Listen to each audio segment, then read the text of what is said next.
Welcome back to T2B live. Tollywood market ఒక సినిమాతో పెరిగిపోయింది.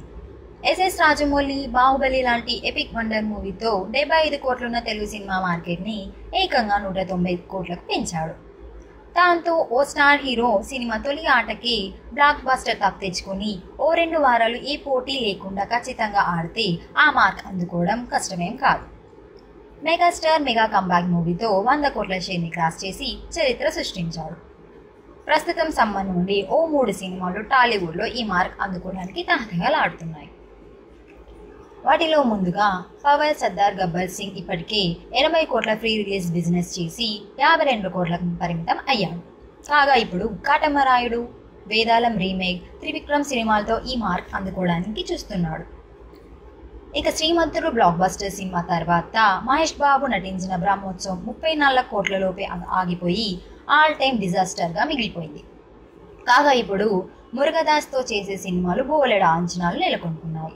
ఈ సినిమా 100 కోట్లు ఎలైట్ లీగ్లో అడుగుపెట్టాలని చూస్తున్నాడు మహేష్.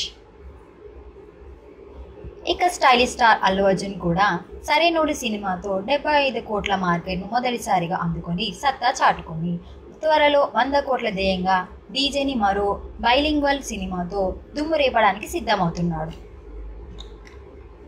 మిర్చి, శ్రీమంతుడు లాంటి బ్లాక్ బస్టర్ అందించిన కొరటాల శివతో యంగ్ టైగర్ ఎన్టీఆర్ జనతా గ్యారేజ్ ఏర్పడ్డ అంచనాలకు తగ్గ టాక్ రాకపోయినా ఎన్టీఆర్ మాస్ పవర్తో మొత్తంగా 85 కోట్ల మార్కుని దాటించి తిరిగి టాప్ 3లో అడుగుపెట్టాడు.